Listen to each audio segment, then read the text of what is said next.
Hi guys, the cleanest people in ancient Egypt were also the ones who smelled the strangest.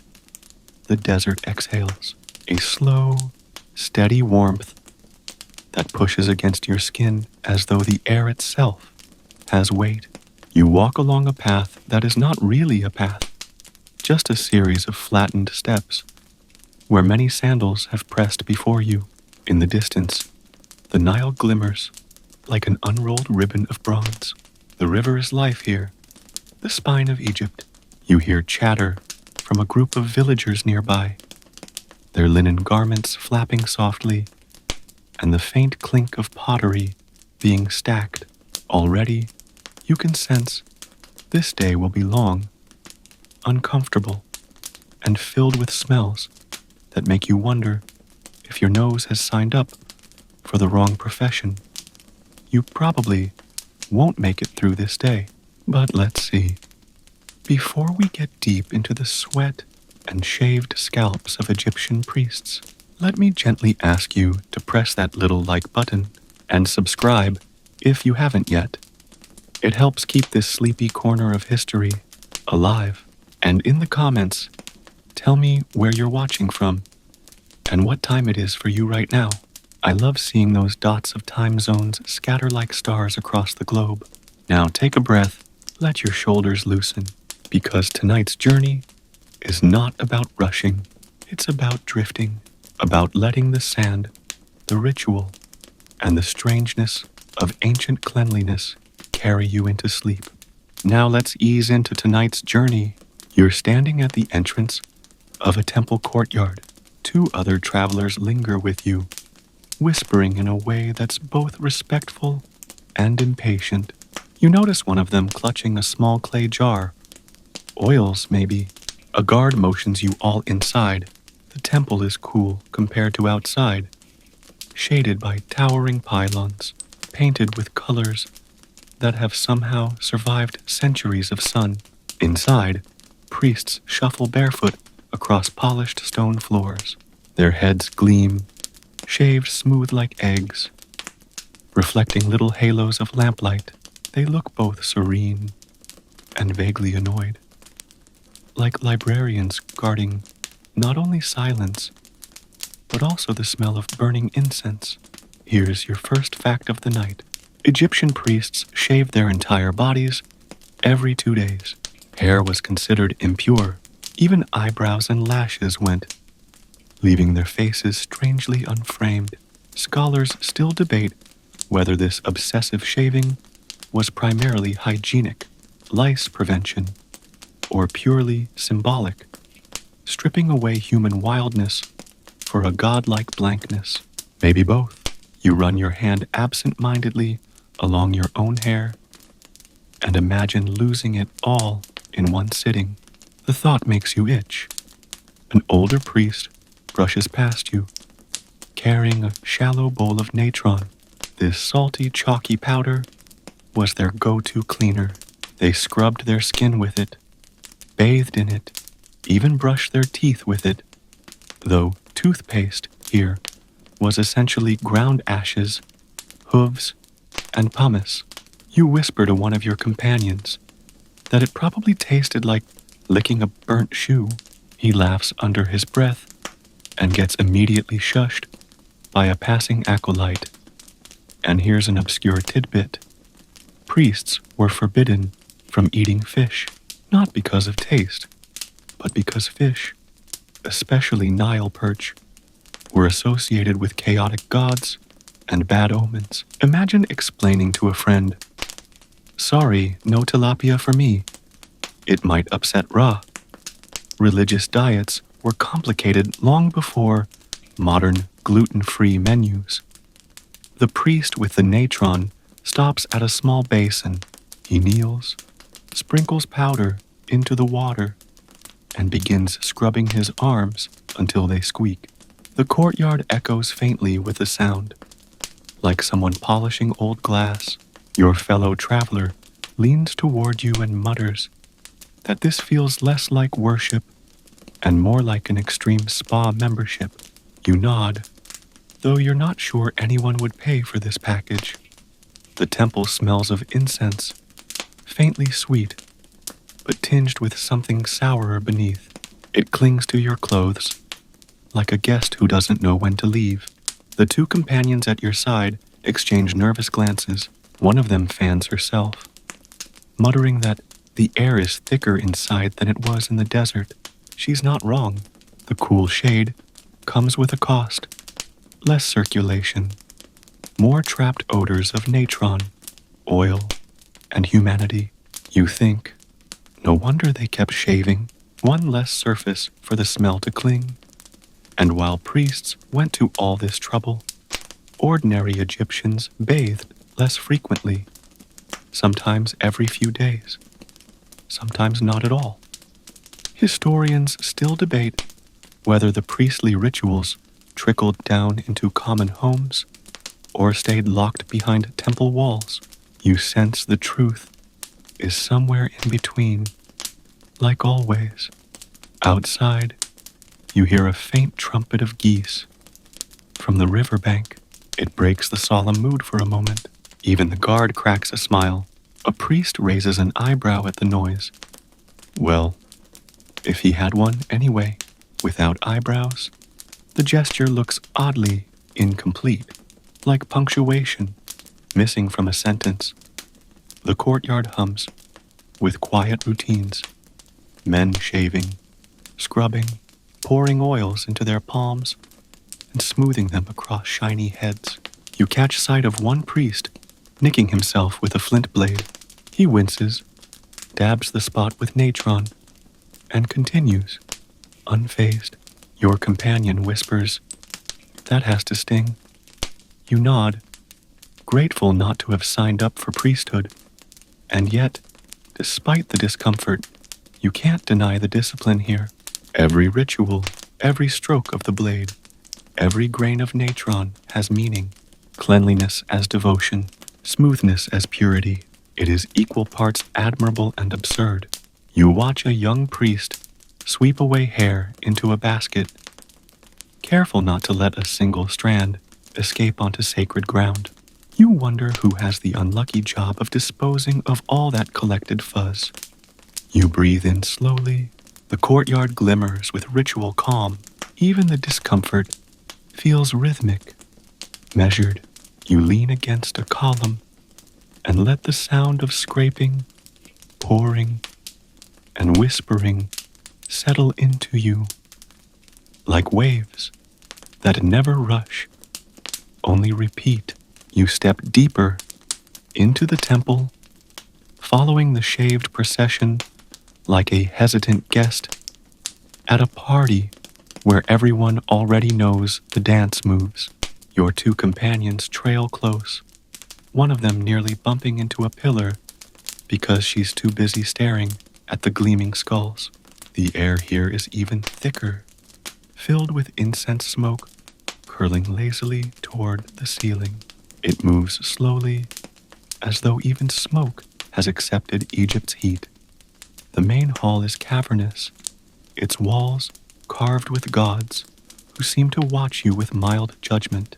One god raises a finger as if to say, "Tsk, tisk, you didn't exfoliate today." Another spreads its wings across half the stone, a reminder that you are very small and sweaty. A priest beckons you toward a side chamber. You hesitate because you can already see the basin inside, and it's filled with something that looks suspiciously gritty. Your companion whispers, "Maybe it's soup." You hope not. The priest explains in low tones that it's another natron bath. Priests immerse themselves 4 times a day. No exceptions. Imagine scheduling your life around perpetual baths. Wake, scrub, pray, shave, repeat. You glance at your travel mates and wonder how long they'd last before rebelling. Probably 1 day, 2, if there were snacks. Here's your historical fact for this section. Priests not only shaved and bathed obsessively, they also changed into freshly laundered linen garments several times per day. White was the color of ritual purity. And laundering linen in the desert sun was no small task. It required pounding, soaking, and bleaching with natron. The result was stiff, scratchy robes that probably felt like sandpaper hugs, but they were spotless, which mattered more than comfort. An obscure tidbit slips in here. Egyptian priests, despite their cleanliness, sometimes wore wigs during ceremonies. These wigs were carefully perfumed, often with cones of scented fat that melted over time, releasing fragrance into the air. Imagine trying to focus on prayer while warm, oily perfume drips slowly down your scalp. Spa day had its trade-offs. You move closer to the basin. The priest motions you to observe as one of his colleagues disrobes with practiced grace, folds his stiff linen neatly, and steps into the gritty water. He sighs, not from relaxation, but from obligation. You realize quickly, this isn't indulgence, it's duty. Cleanliness as command, not choice. The sound of scrubbing echoes again, rhythmic and unending. One of your companions leans toward you and murmurs, if they scrub any harder, they'll disappear. You chuckle, softly enough not to earn a glare. Humor feels necessary here, like a tiny umbrella stuck into a drink, too sour. The smell intensifies. Natron mixed with human effort and the faint trace of perfumed cones. It's not entirely unpleasant, but it is persistent. You wonder how many centuries of this exact smell soaked into these walls. Historians still debate whether these rituals were truly effective at keeping priests healthier than the average villager. Some argue the constant shaving prevented lice. Others that frequent bathing in natron damaged skin. Perhaps both are true. You watch the priest step out of the basin, his skin raw but gleaming under torchlight, and think, effective or not, it was certainly thorough. You notice now how many people are involved in this ritual. Attendants drying the priest with stiff cloths, others folding his robes, one even polishing a copper razor nearby. This isn't personal hygiene. It's a team sport. You glance at your companions. One raises an eyebrow. She still has hers. Lucky thing. As if to say, imagine needing 3 co-workers just to get dressed. And here's a quiet joke, hidden in history's folds. The priests who shaved so obsessively also had to shave their eyebrows off, only to later draw them back on for certain ceremonies. Picture it. Centuries before eyebrow pencils made a comeback, you smile faintly at the thought. Some habits really are timeless. The priest redresses in fresh linen. The scratchy folds hang stiffly, glowing faintly white in the torchlight. He bows slightly, then walks past you, leaving behind a damp trail across the floor. You and your companions exchange a look. One of them mouths, "Your turn?" You shake your head quickly. No amount of scholarship could drag you into that basin.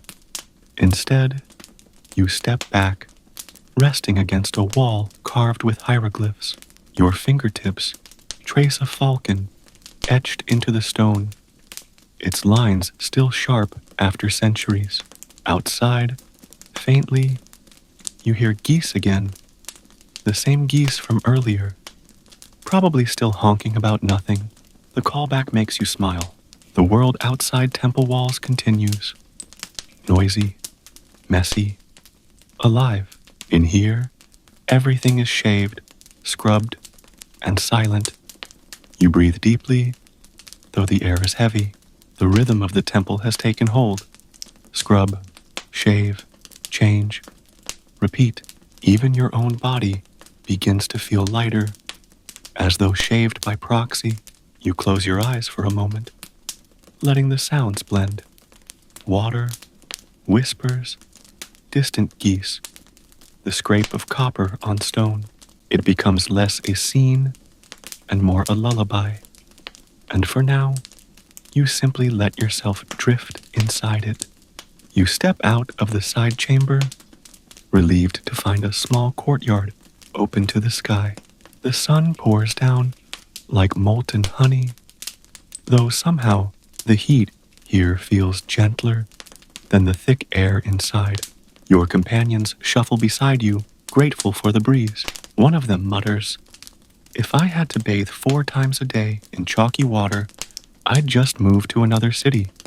You smile, because really, what city in Egypt wasn't baking under the same sun, serving under the same gods, and echoing with the same shaved heads? The courtyard bustles quietly. Attendants carry folded linen, bowls of natron, and copper razors sharpened on whetstones. Priests move like pale ghosts across the stone floor, linen robes whispering as they pass. You notice the sheen of oil glistening on their arms. Not sweat, but perfume. Here comes your historical fact of the evening. Priests anointed themselves with expensive oils daily, often made from cedar, myrrh, and lotus. These weren't cheap indulgences. The temple's wealth paid for them. Oil was as much about sacred presence as fragrance. But here's an obscure tidbit to tuck under your pillow.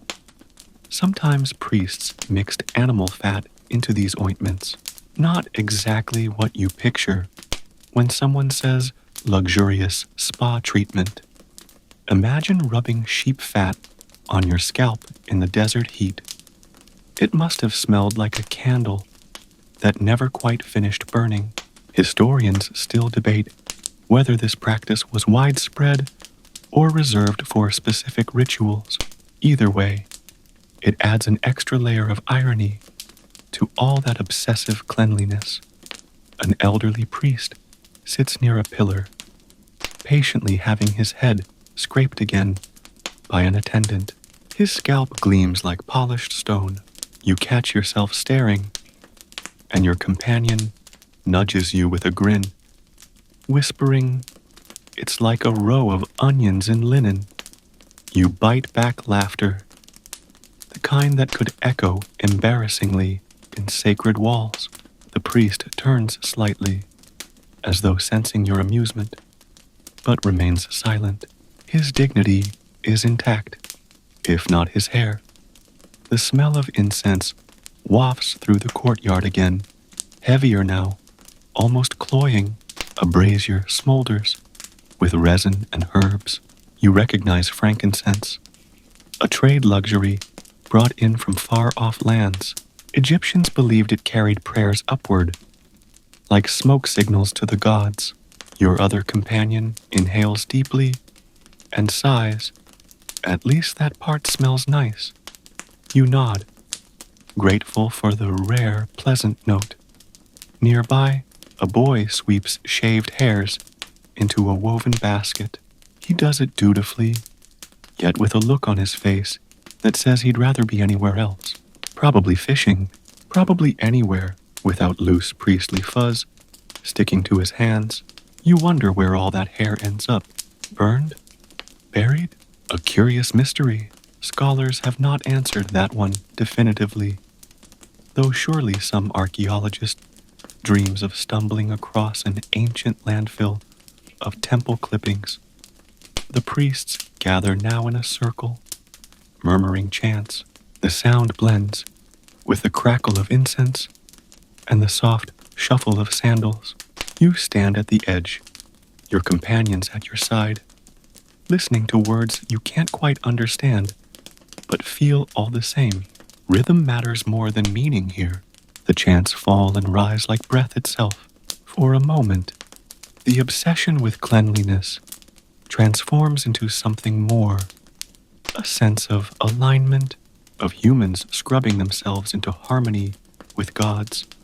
Your eyes wander back to the walls, where relief carvings show priests offering food to Horus. Curiously, the food includes loaves, fruits, even beer, but no fish, again. The carved gods look perfectly pleased with this arrangement, and you can't help but smirk, remembering modern potlucks.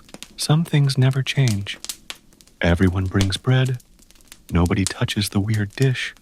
As the chant fades, the courtyard grows quiet again. A breeze brushes your face, warm yet relieving. You lean against a pillar, tracing the grooves in its stone. The rhythm of life here is peculiar. Constant scrubbing, shaving, laundering, oiling. It is exhausting even to watch, and yet oddly calming, predictable, reliable, like an ancient metronome ticking softly in the background. One of your companions whispers, "If they're this clean all the time, why do they still smell funny?" You shrug. Perhaps the gods appreciated persistence more than perfection. Perhaps so do we. Later in the day, you follow a small procession through a series of dim corridors. The temple's interior feels like a labyrinth designed to test your patience and sandals.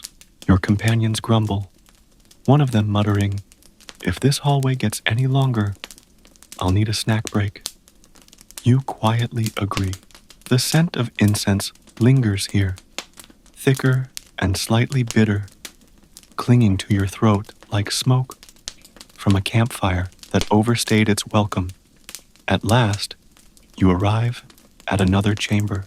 This one is quieter, lit only by oil lamps.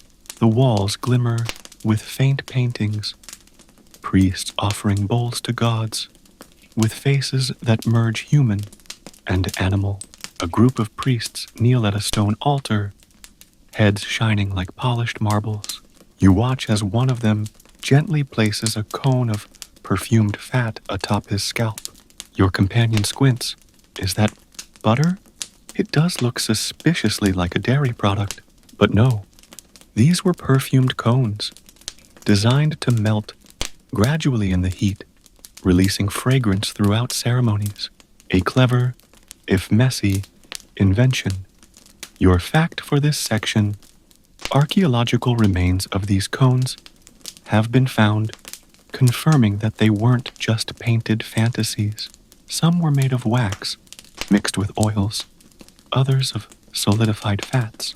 Scholars still debate whether they melted completely or just softened, leaving priests smelling like portable incense burners. Either way, they served as both deodorant and spectacle. Here's your obscure tidbit. Some temples even had cone bearers, attendants whose whole job was to hand out these scented lumps and place them neatly on shaved heads. Imagine that as your career. You tell your parents proudly, "I am a professional butter hat applicator." Respectable, if greasy. The priests chant again, their voices low and resonant. The cones begin to glisten as they soften in the heat, droplets sliding down bald scalps. Your companion nudges you, whispering, "It's like watching candles melt, except upside down." You suppress a laugh, partly out of reverence, partly because the mental image is too absurd to ignore.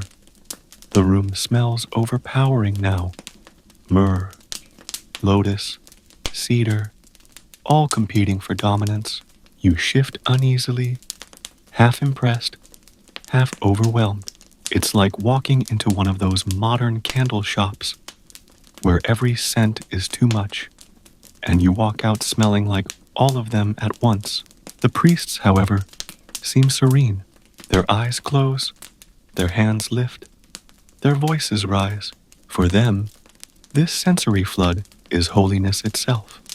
Historians still debate the deeper meaning of these rituals. Were the cones purely deodorant, masking the less pleasant realities of desert sweat? Or were they symbols of divine luxury, dripping abundance across sacred skin? You lean toward both. In a world where smell carried meaning, fragrance was a form of worship. The chamber glows with the sheen of oil and the shimmer of firelight. Your companions shuffle beside you, one pinching her nose, the other looking half enchanted. You catch yourself swaying with the rhythm of the chants, the smoke, the hypnotic repetition, even discomfort, when repeated long enough, becomes its own lullaby. As the ceremony winds down, priests rise one by one, their linen stiff and glowing under lamplight, their scalps slick with scented gloss. They file past you without a glance, as if you're invisible. Maybe you are. Maybe in this temple, you've become just another shadow, carried along with the rituals. Outside the chamber, the air feels fresher, almost kind. You and your companions step into another corridor, the sound of distant geese echoing faintly again, still honking their eternal complaints by the river. Somehow, their noisy honesty feels like a relief after all this scented perfection. You breathe deeply, steady, amused. Ancient priests may have shaved, scrubbed, and perfumed themselves into exhaustion, but the geese remained gloriously unchanged. And maybe you think there's something comforting in that. The corridors finally open into a wide hall, its ceiling painted with constellations. Stars glitter in patterns of blue and gold, a night sky frozen in pigment. You pause, letting your eyes adjust, while your companions whisper at the enormity of it. One of them says, "Imagine painting all those tiny dots without smudging." You nod, admiring the patience it must have taken. Though patience, you're beginning to realize, is the unofficial requirement for everyone in this temple. In the center of the hall stands a large stone basin, far larger than the ones you've seen so far. It looks like a pool, meant not for one priest, but for many. The surface glimmers faintly in the torchlight, rippling as if stirred by unseen hands. Around it, priests gather in solemn silence. A boy carries in fresh jugs of water, tipping them carefully into the basin. The sound of pouring echoes like rain inside the chamber, and you remember, in this land, water itself was precious. Every drop hauled from the Nile or canals. This pool is not indulgence, it's devotion. Here's your fact for this section. Egyptian priests bathed in cold water drawn from the Nile, not heated. The chill was part of the discipline, sharpening the senses, humbling the body. The notion of a hot bath, so prized by later Romans, wasn't part of their temple routine. To bathe was not for pleasure, it was for purity. You imagine stepping into that icy water 4 times a day and decide you'd rather stick to smelling faintly of geese. An obscure tidbit slips in here. Some records suggest that during festivals, priests added petals to these pools, lotus flowers floating across the surface, offering both fragrance and symbolism. Lotus blossoms were linked with rebirth, their daily cycle of closing and opening mirroring the sun. You picture dozens of flowers drifting across the water, a fragrant constellation to mirror the painted ceiling above. Your companions lean close, whispering guesses about whether this pool is next on the list of things you'll be dragged into. You shake your head firmly, though not without doubt. The priests, heads gleaming, step one by one into the cold basin. Their breaths catch, their shoulders tense, yet none of them flinch more than a moment. Ritual has trained them to endure. They scrub their skin with natron again, scraping, rinsing, repeating. The water grows cloudy, carrying away flakes of dust, salt, and perhaps dignity. One companion mutters, "This feels less like holiness and more like a never-ending gym class." You smile, agreeing silently. The repetition is almost athletic. Bath, shave, oil, robe, chant, Repeat. You can't help but admire the dedication, even as you question the comfort. The smell in the hall shifts subtly, less incense, more water, faintly mineral and sharp. It's a cleaner scent, though still layered with sweat and natron. You inhale cautiously, grateful for the reprieve from melting cones of fat. The sound of scrubbing fills the hall, echoing softly, rhythmic and relentless. It becomes almost musical, like sandpaper turned into an instrument. Historians still debate whether these mass baths were communal bonding or merely efficiency. Did the priests feel united in their shared discomfort? Or was this just another chore? You lean toward both. Humans can find camaraderie even in suffering. Perhaps that was part of the point. When the priests step out, attendants rush to hand them fresh linen. The wet cloths they discard are whisked away, destined for laundering under the sun. One of your companions raises an eyebrow. Do you think anyone in this temple actually rests? You shake your head. The temple is a factory of devotion. Its workers oiled, shaved, and scrubbed into submission. As the group files out, you linger. The pool ripples faintly, petals drifting lazily across its surface. You reach out, brushing one with your fingertip. It trembles, then steadies, reflecting torchlight like a tiny sun. For a moment, you forget the fatigue of ritual and simply admire the beauty of still water holding fragile blooms. Your companions tug your sleeve. Time to follow the gleaming crowd again. You step back into the corridor, already catching the scent of more incense ahead, wondering what other scented, shaved absurdities await. The procession leads you into a chamber smaller than the grand hall, but no less elaborate. Statues line the walls. Gods in forms, part human, part animal, their eyes painted to glimmer in torchlight. Between the statues sit jars and offerings, bread, beer, fruit, and yes, again, no fish. You smirk, amused at the ongoing boycott. One of your companions leans close and whispers, "At this point, I'd kill for a plate of fried perch." You stifle a laugh, earning a glare from a nearby priest who seems allergic to humor. The chamber's center holds a low altar covered in linen cloths. Upon it rests a gleaming razor, copper polished until it glows like a sliver of sun. An attendant picks it up carefully, presenting it to the high priest. The high priest, bald as polished marble, examines it with solemnity before nodding. The ritual continues. Another round of shaving, this time less practical, more ceremonial. Here's your fact of the night. Razors in ancient Egypt were often made of copper or bronze, sharpened to thin edges that dulled quickly. Priests carried multiple blades, as one could not withstand endless scraping. Razors were stored carefully in boxes, some of which archaeologists have found still containing remnants of hair. Yes, thousands of years later, the fuzz of holiness remains, and your obscure tidbit.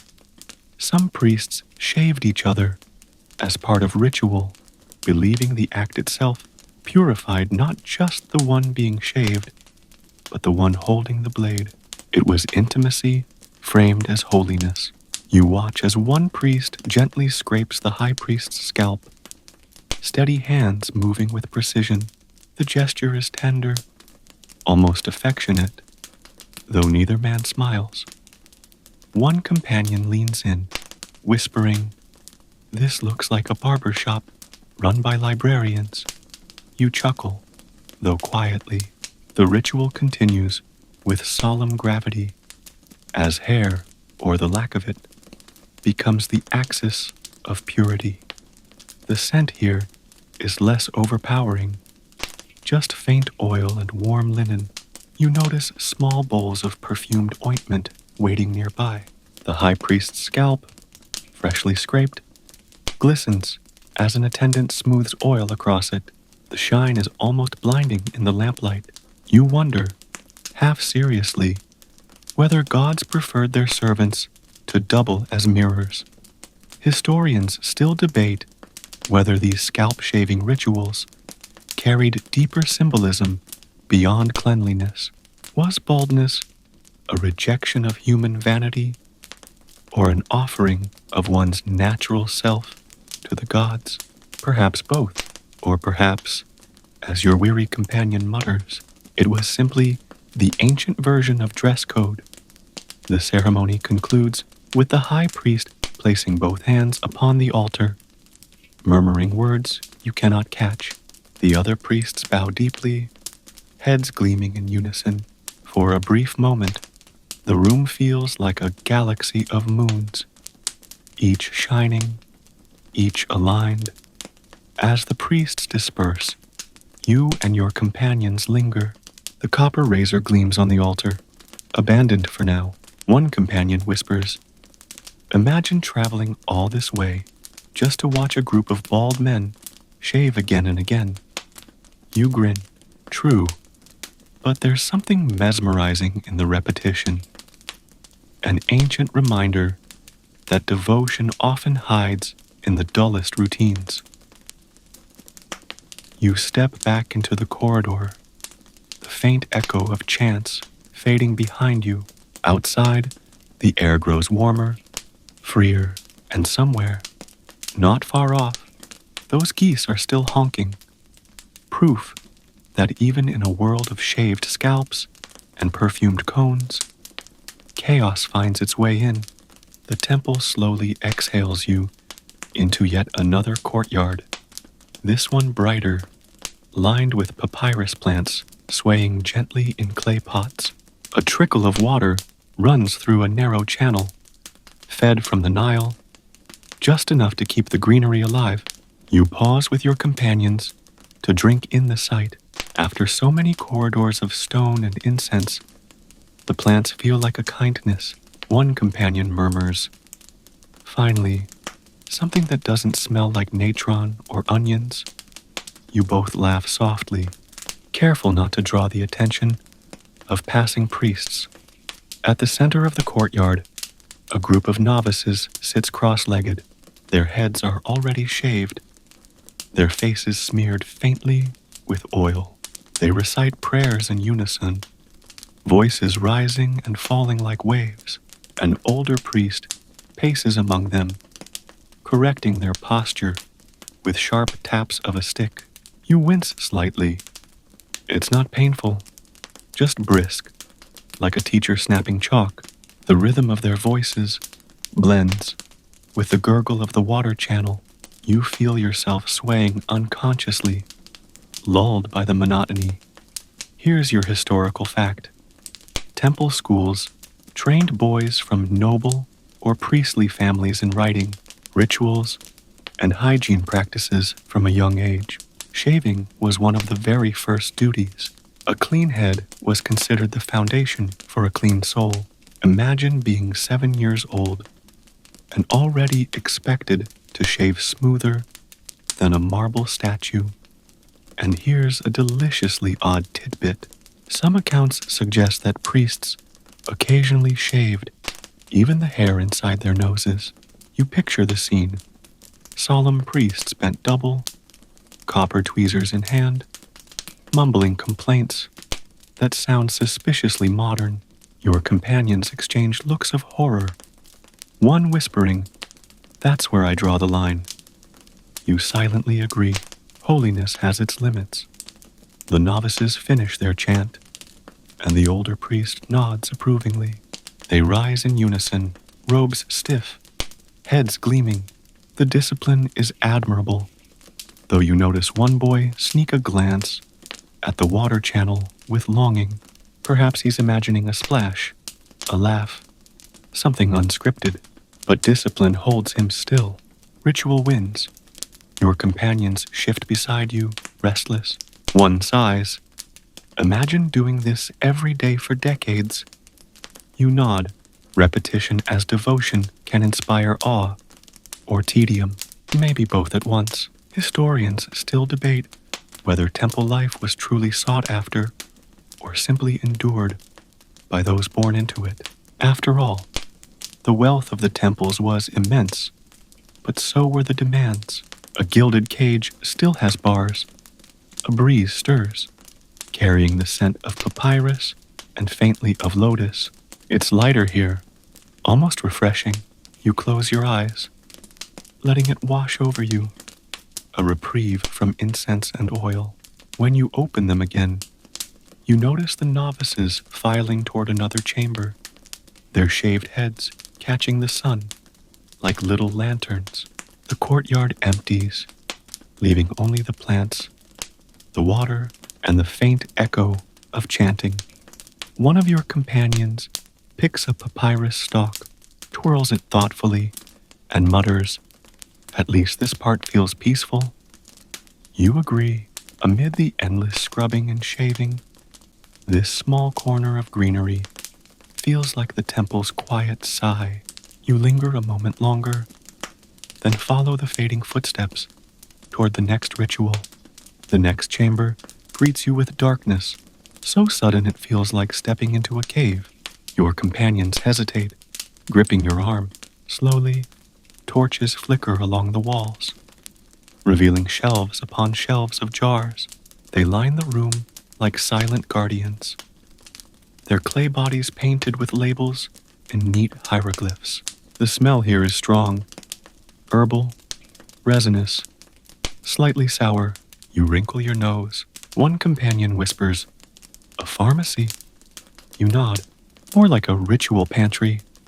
Here's your historical fact. Egyptian temples stored vast quantities of oils, resins, and natron, not only for hygiene, but also for embalming rituals. Priests trained in these sacred arts had access to substances from across the ancient world. Cedar oil from Lebanon, myrrh from Punt, cinnamon from distant trade routes. Hygiene and death mingled in these jars, side by side. Now, for your obscure tidbit, some jars contained mixtures that included crocodile dung, not for shaving, thankfully, but for medicinal poultices and fertility rituals. Your companion's face twists in disgust. Please tell me they didn't use that in the baths. You reassure them quickly, though you're not entirely sure. Historians still debate the exact recipes priests used. Some swear by the medical wisdom of it. Others argue it was symbolic theater. Either way, you silently vow to avoid any jar that smells like the Nile in midsummer. A priest glides into the room, bald head gleaming in the torchlight. Carrying a small cup, he dips it into a jar of thick resin, stirs, and smears a bit on his arm. The scent sharpens instantly, pine and smoke. He nods, satisfied, then moves on. Ritual complete. You watch, fascinated by how matter-of-fact the gestures are.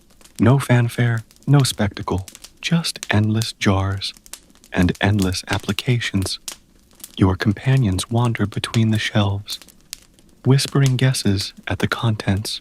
One leans toward a jar and murmurs, "Maybe this one's honey." The other replies, "Or pigeon droppings." Both recoil quickly when the priest shoots them a look that suggests neither guess was welcome. You stifle a laugh. Ancient pharmacies weren't built for browsing. The air thickens as more priests enter, dipping, mixing, smearing. Their scalps glisten with layers of oil, reflecting the torchlight until the room itself seems brighter. The scents mingle, resin, myrrh, cedar, until your senses give up distinguishing them. It's overwhelming, dizzying. You step back, leaning against a shelf for balance. Historians still debate whether priests truly believed in the medicinal power of every mixture, or whether some were more symbolic. Perhaps the act of applying the substance mattered as much as the substance itself. Your companion mutters, "Half of this feels like superstition, half like science, and all of it smells weird." You nod. Sometimes, devotion is indistinguishable from habit. As the ritual ends, the priests file out silently, leaving the jars to their shadows. You and your companions follow, grateful for fresher air. Outside the chamber, the faint honking of geese drifts again from the river, absurdly persistent. You can't help but smile. After shelves of resin and jars of mystery, it's oddly grounding to know the geese are still loudly unimpressed. You emerge into a colonnaded hall where sunlight streams in through high slits, slicing golden beams across the floor. Dust dances in those beams, swirling lazily, almost hypnotic. Your companions pause to watch, one murmuring, "It's like the air itself is trying to join the ceremony." You smile. Even the dust here feels organized, as though it knows priests will eventually scrub it away anyway. In the center of the hall, a large stone table holds bowls of natron and stacks of linen. Several priests are mid-ritual, rubbing their arms and faces with paste made from the salty powder. Their skin glistens with both dryness and sheen, an odd contradiction. An attendant fans them slowly, wafting away both heat and dust. You realize how endless this cycle is. Shave, scrub, fan, repeat. It's devotion by way of exfoliation. Here's your historical fact. Natron wasn't just soap. It was also used in mummification. The very substance priests rubbed on their own skin daily was the same material used to desiccate bodies for eternity. Hygiene and afterlife were bound by the same salty dust. Your companion whispers, "So basically, they're embalming themselves a little every day?" You nod, amused at the dark logic. And here's a curious tidbit. Priests sometimes mixed natron with honey for skin treatments, sticky, salty, and sweet. Perhaps the world's first experimental spa mask. You can almost hear the priests muttering, "Leave it on for 10 minutes, rinse, and pray for smoother skin." Historians still debate whether this actually improved complexion or just attracted flies. You decide not to test it. A younger priest sneezes suddenly, sending a small cloud of natron into the air. Everyone pauses, glaring, as though sneezing were an unholy offense. The boy bows repeatedly, muttering apologies. Your companion leans in, whispering, "Imagine being the guy who sneezes in the purity hall." You grin, but keep quiet. The ritual resumes, scrub by scrub. The hall smells sharply of minerals, dry, biting, almost metallic. It dries your throat just by breathing. You cough softly, earning a sideways glance from an attendant. Perhaps visitors are expected to remain silent and moisturized at all times. Your other companion whispers, "My skin feels dry, just watching them." You nod, imagining a modern moisturizer company trying to sell ancient Egyptian natron, the eternal exfoliant. Probably wouldn't pass dermatology testing. Historians still debate whether this ritualistic scrubbing was genuinely effective for health or merely symbolic. Did it prevent disease or just convince priests they were closer to gods? Perhaps both. What you do know is that repetition makes belief stronger, and here, repetition reigns. When the priests finish, they dust themselves with fresh linen cloths, folding the soiled ones neatly. An attendant carries the stack away, off to be pounded and bleached under the sun again. You imagine the laundry staff sighing, already dreading the endless cycle. Holiness, it seems, is mostly laundry and shaving, with a side of chanting. The hall quiets. Sunlight continues to filter down, dust still swirling lazily. You breathe out slowly, letting the rhythm sink into you. Even monotony, when practiced long enough, begins to feel like music. You follow your companions out, the faint grit of natron still clinging to your imagination. The temple path winds upward now, stairs carved into stone leading toward a terrace. You and your companions climb slowly, grateful for air that feels fresher the higher you go. At the top, the terrace opens to a wide view of the Nile. The river gleams in the sun, boats drifting lazily, their sails swelling like sleepy lungs. Beyond, the fields stretch in neat green strips, dotted with workers bent at harvest. The contrast is striking. Ritual purity above, dusty labor below. You lean on the railing, letting the view soothe you. Here's your historical fact. Temples in Egypt weren't just religious centers. They were economic engines, owning vast stretches of farmland and commanding armies of workers. Priests lived in a world apart, but one funded by the toil of thousands. That shaved head, you realize, was both a symbol of holiness and a badge of privilege. An obscure tidbit floats into your thoughts. Some records hint that temple laundries were staffed not by priests, but by lower workers who handled the endless cycle of soiled linen. Imagine being the one tasked with scrubbing away the sweat of men who claimed to embody purity. Your companion shakes his head and mutters, "Holiness sounds exhausting." For everyone else, too. You nod, gazing at the river where laundry might have been beaten against rocks daily. The terrace smells different.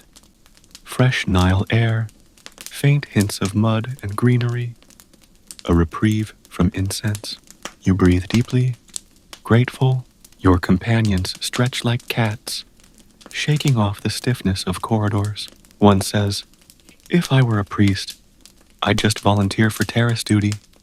You smile, picturing shaved men sneaking breaks just to stand here, pretending to check the wind, while really just escaping the smell of melted fat cones. Historians still debate the priest's true role. Were they spiritual guides, administrators of wealth, or simply caretakers of ritual? Perhaps all three, though the view suggests their perspective was always elevated, literally and socially. From here, the Nile feels like it belongs to them, a shining thread stitched into the land by divine will. Your companions fall quiet, each lost in the view. Below, a boy guides a flock of geese toward the riverbank. The birds honk loudly, shattering the solemnity of the moment. You laugh softly. Even here, even now, the geese have their say. A priest passing nearby frowns at your laughter, but you don't care. The sound feels grounding, like a reminder that holiness can't erase life's stubborn absurdities. The sun warms your skin. You lean against the stone, eyes half closing. The chant of the river workers drifts upward, blending with the distant honking. The shaved priests behind you murmur prayers, their heads gleaming like mirrors to the sun. For a moment, all sounds, holy and ordinary, sacred and silly, melt together into a single hum. You exhale, letting the hum carry you, steady and slow, and you realize, in this place, even the absurd repetition has a purpose. It quiets the mind, it lulls the heart, and if you stay too long, it just might lull you to sleep. The terrace empties slowly, priests filing back inside to resume their endless cycles of shaving and scrubbing. You and your companions linger for a moment longer, soaking up the fresh air like lizards on a warm rock. One of them sighs and mutters, "If the gods wanted purity, couldn't they just invent deodorant?" You laugh softly, the sound swallowed by the open sky. Eventually, a guard motions you to follow. You descend narrow stairs into a chamber that feels different from the others. Cooler, darker, quieter. The air smells faintly of herbs and something sharper, like vinegar. Your companions wrinkle their noses. Along the walls, shelves of clay jars stand neatly labeled, their shapes more delicate than the larger storage jars you saw earlier. This is not a pantry, it's an apothecary. Here's your historical fact. Egyptian priests doubled as healers, using their vast knowledge of herbs and minerals to treat ailments. They believed cleanliness aided health, so their ritual shavings and baths were not only spiritual, but also preventative medicine. In some sense, these priests were the original germaphobes, though without the science to back it up. Your companion whispers, "So basically doctors, who also moonlighted as barbers." You nod, amused. For your obscure tidbit, some surviving recipes show that priests prescribed mouthwashes made from myrrh, honey, and ground frankincense. Effective? Perhaps a little. Pleasant? Unlikely. Imagine gargling tree resin before morning prayers.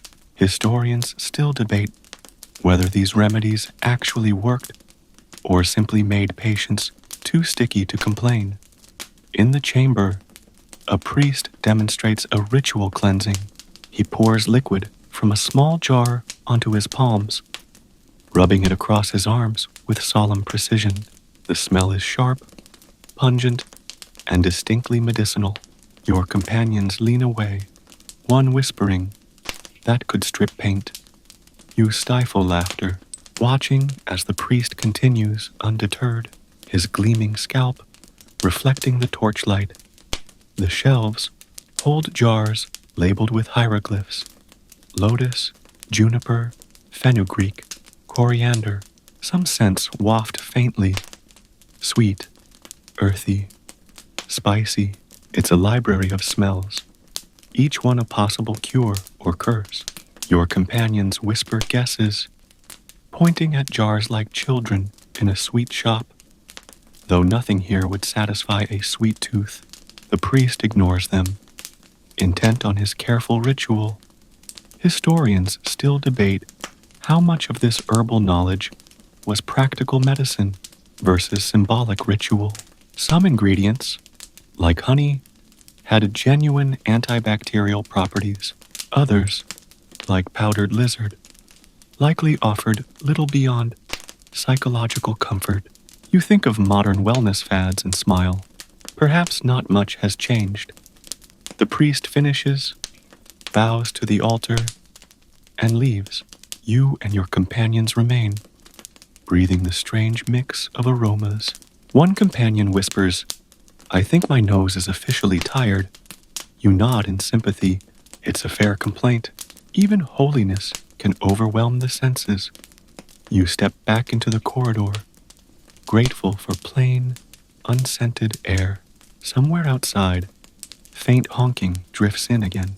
You smile at the sound, letting it ground you once more in the ordinary, even as the temple tries to scrub everything ordinary away. The next hall is quieter still, almost hushed, as though the walls themselves are holding their breath. Carvings line the stone. Priests kneeling, priests shaving, priests bathing, repetition immortalized in stone. Your companions groan softly. Even their art is just them shaving again? You chuckle. It seems the priests wanted no ambiguity about their priorities. At the far end, a group of priests gathers around a small shrine. They hold copper mirrors, polished so brightly they throw glints of firelight across the room. One by one, they tilt the mirrors, inspecting their scalps and faces for any trace of hair. The ritual is meticulous.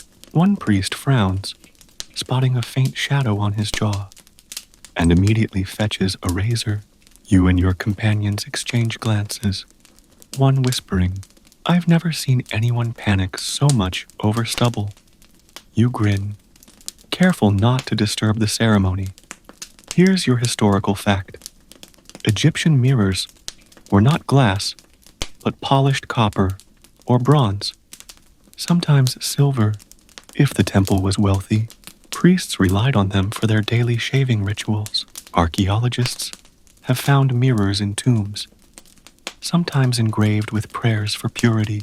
Imagine carrying a mirror into eternity, just to make sure you stayed bald in the afterlife. And here's your obscure tidbit. Some mirrors were decorated with handles, shaped like Hathor, the goddess of beauty, or lions, symbols of strength.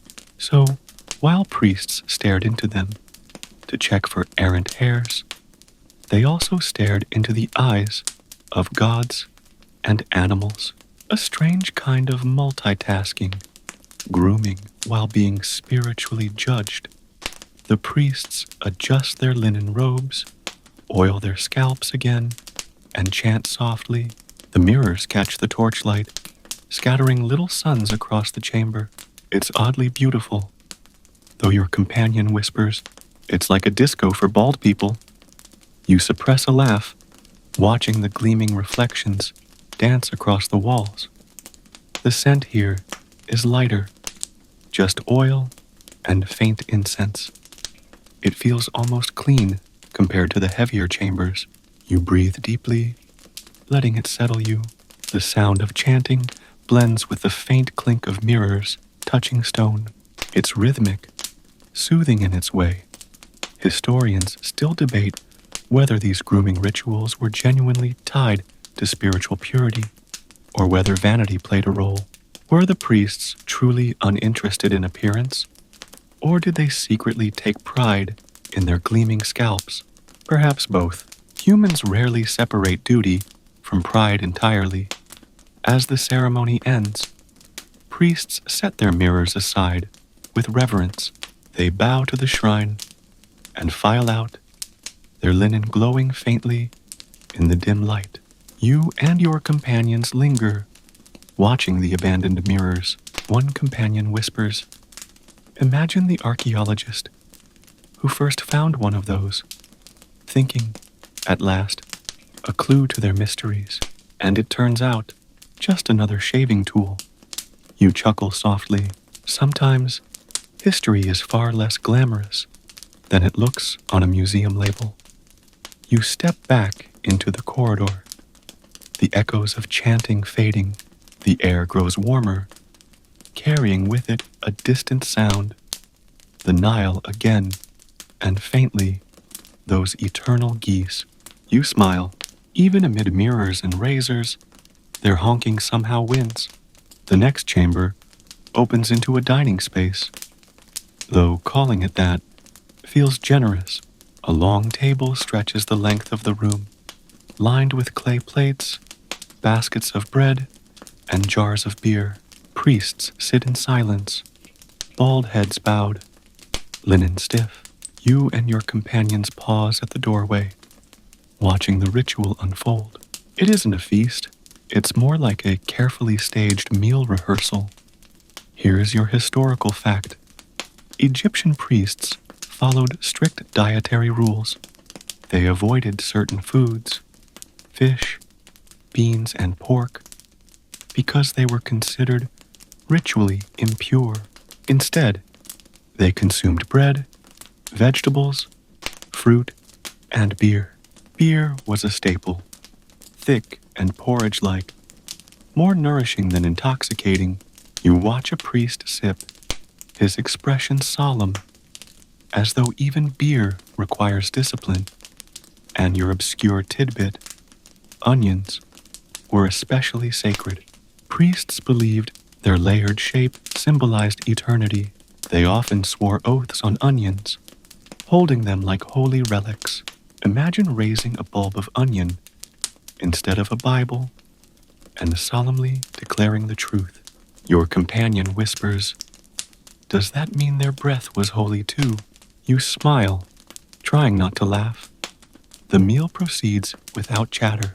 Priests lift bread, dip it in oil, chew with quiet reverence. Your companions shift uneasily. One mutters, "I've been to livelier funerals." You nudge him gently, reminding him with a glance that laughter here could echo far too loudly. Still, you share his thought. This is dining drained of joy, stripped into ritual. The room smells of bread and beer, simple and earthy, but faintly sour. You notice one priest carefully peeling dates, setting the pits aside in a neat pile. Another sips slowly from a clay cup, eyes half closed, as though savoring, not the taste, but the duty of swallowing. You wonder if anyone ever snuck a forbidden bite of fish in secret, away from temple eyes. Historians still debate whether these dietary restrictions were strictly followed or occasionally broken. Humans, after all, are experts at bending rules when hungry. Your companions watch quietly. One leans close and whispers, "Do you think the geese outside count as forbidden?" You grin, imagining priests sneaking roasted goose in the dead of night, then shaving twice the next morning to cover the guilt. The meal ends as abruptly as it began. Priests rise, bow their gleaming heads, and file out, leaving crumbs and cups behind. Attendants sweep in instantly, gathering leftovers, wiping the table. It's efficiency at its finest. You and your companions step aside, watching the cycle repeat again. Eat, clean, pray. Even meals are just another branch of hygiene. As you leave, the scent of onions lingers faintly. You glance at your companions, both smiling faintly. One mutters, "Swearing on onions, that's one oath I'd never break." You chuckle softly, the sound blending with the fading scrape of clay bowls being stacked. You wander down another corridor, cooler this time, its walls carved with tall figures of gods. Their painted eyes seem to follow you, and you feel suddenly small, caught under the weight of divinity and repetition. Your companions walk quietly, sandals scuffing the stone, their earlier humor softened by the solemn air. The corridor opens into a chamber where priests perform what looks like a dance, though you quickly realize it's another ritual cleaning. They move in unison, bending, stretching, reaching to cleanse hard-to-reach parts of their bodies with copper tools and stiff cloths. It's awkward, strangely graceful, and undeniably earnest. Your companions exchange glances, one whispering, "This is yoga," if yoga smelled like chalk. You stifle laughter, letting the rhythm of the scene unfold. Here's your fact. Priests often shaved not only their heads, but their entire bodies every 2 days. It wasn't just vanity. It was tied to the belief that hair carried impurity and was a hiding place for lice. Smoothness equaled holiness. You watch a priest carefully scrape his arm, copper glinting, skin shining under the torchlight. It looks exhausting, but practiced with the calm of routine. Your obscure tidbit. Some surviving razors are shaped like miniature sickles, curved elegantly, almost artistic. Imagine scraping your armpits with something that looks like it belongs in a wheat harvest. Your companion whispers, "That's one crop I wouldn't want to reap." You grin, biting back laughter. The smell here is faintly metallic, copper mixed with oil and a hint of smoke. You breathe slowly, letting it settle in your lungs. The rhythm of scraping becomes hypnotic. Shick, shick, pause. The sound echoes against the walls, blending with the soft hum of chants. You feel yourself swaying again, lulled by monotony, disguised as devotion. Historians still debate whether priests truly believed hair was spiritually dangerous, or whether the lice explanation was more practical. Perhaps both. After all, in the desert heat, smoothness had its appeal beyond the divine. You run a hand through your own hair unconsciously, suddenly aware of every strand. The ritual continues, each movement mirrored like clockwork. Your companions lean against the wall, one whispering, "If they keep shaving like this, they'll vanish altogether." You smile. It does seem possible. In a temple that demands purity, disappearance might be the ultimate goal.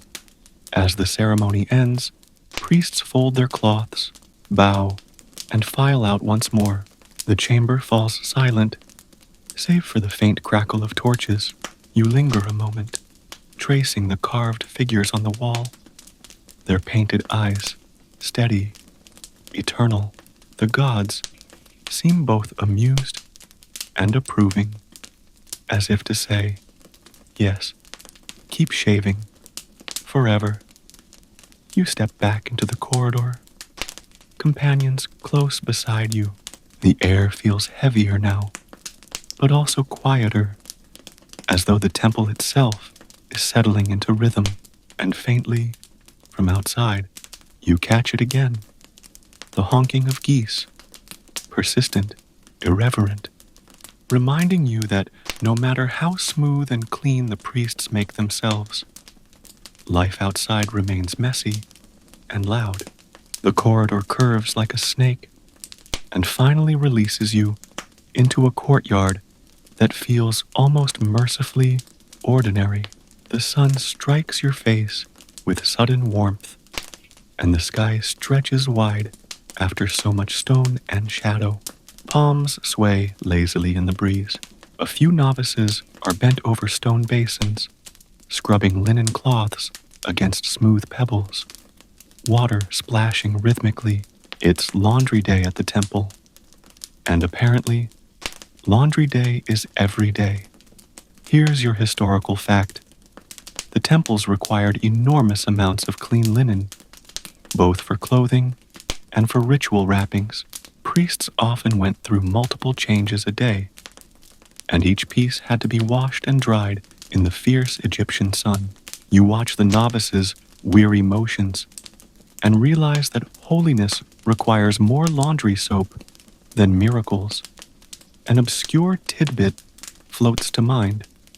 Some surviving records mention a special detergent made from natron, ash, and even crushed lotus petals. Imagine marketing that as a luxury brand today. Lotus Ash Natron, eternally fresh. Your companion snorts, whispering, "Smells like holiness, stains like onions." You grin, watching the novices struggle with the stubborn fabric. One boy slips, splashing half a basin onto his robe. The others laugh, quick but restrained, then bend back to work. Your companions smile too, one muttering, "At least somebody finds joy in this temple." You nod. Even here, the smallest rebellion is laughter over laundry. The smell in the courtyard is oddly mixed. Sun-warmed fabric, splashed water, faint natron, and, always, incense, drifting from some unseen corner. It's fresher than the indoor chambers, but still tinged with ritual. You tilt your head back, grateful for the open sky. Historians still debate whether priests themselves ever did this scrubbing, or whether it was entirely the novice's burden. The carvings show priests spotless and serene But linen does not wash itself. Perhaps the truth is somewhere in between. High priests shaved their scalps, while the younger ones scrubbed everyone's socks.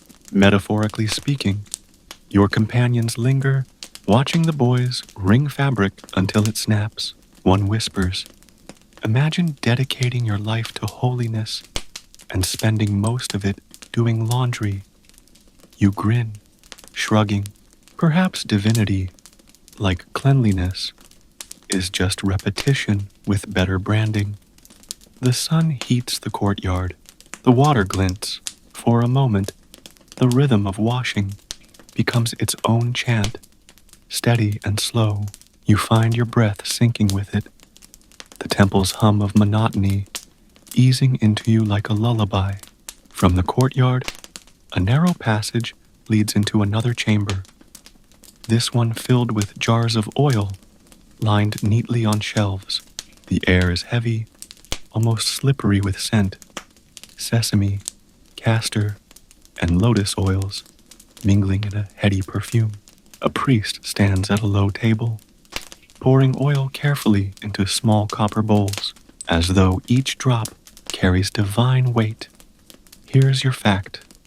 Priests applied oil to their bodies after shaving to keep their skin smooth and to protect against the harsh desert climate.